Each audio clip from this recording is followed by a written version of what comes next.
Right. Well, I can safely say this has been excellent, and I've been genuinely intrigued by some of your answers and responses. Got two more things just to wrap up with. So we've done the five senses. Now I'm going to do the sixth sense. So anything that says to you, that means to you, but prediction about your future, maybe anything at all. What would you put into the category of the sixth sense? Well, I'm obviously really lucky to be working during this COVID thing. I mean, I've just went 14 months without working, and you can believe me when I tell you that it is quite a relief to be working. I feel very, very privileged to be working, and I don't know if it's going to happen because of COVID, and anything can be cancelled. But apparently, I'm going to go and do a series called Shantaram, which I'm really excited about.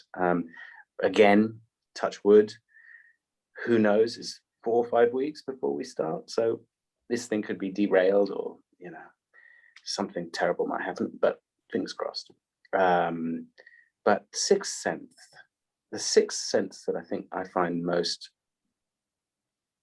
astonishing is that sense of electricity that you feel when you find someone inexplicably and overwhelmingly attractive, and it just comes out of nowhere.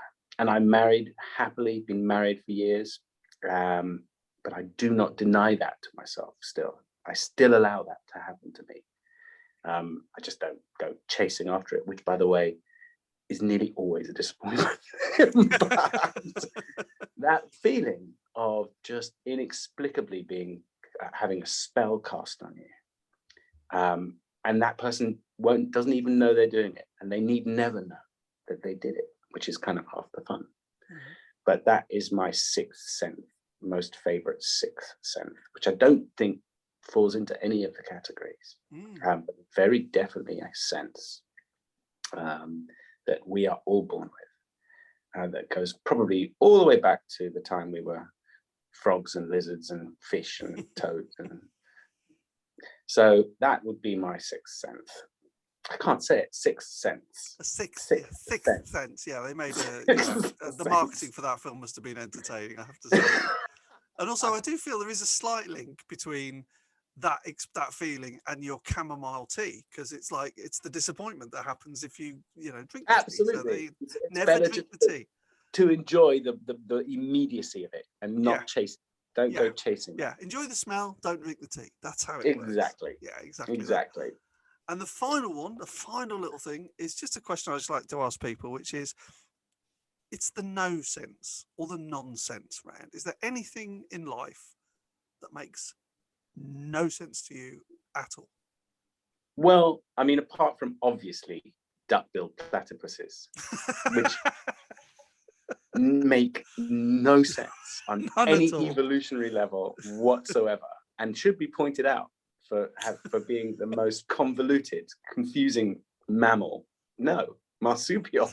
What are they on the planet? I think that I think probably trying to make. Well, we're living in a time where people are trying to make a lot of money, and trying to make a lot of money, despite the fact that the very act of them trying to make a lot of money means that a lot of people are going to be miserable. So I think that corporate greed makes no sense, and that there is a reckoning coming for that lot, whether it's to do with the environment, whether it's to do with what's happening to in various other countries, like Uyghurs being destroyed, or what's happening in Myanmar. There's those people that idea of making money just for the hell of it, just to keep on making money. There's no limit to it. There's no well, okay, well, now we can go on holiday. All right, I can maybe buy this other company, but it just keeps on going, and that makes no sense to me at all. Well, I think on that very profound, and I think, exact and accurate note, I think we'll draw this to an end. You've been an incredibly entertaining and informative first guest on A Sense of You. I hope everybody at home has got a sense of Siddig Alfadil, Alexander Siddig. And I just want to say thank you, seriously, from the bottom of my heart. Thank you so much for coming along and doing this. And Welcome. good luck in with the Shantaram. Shantaram. Shantaram. I think that's how you say it. Yeah. Yeah, thank you. All right, you take care, sir. Cheers, man.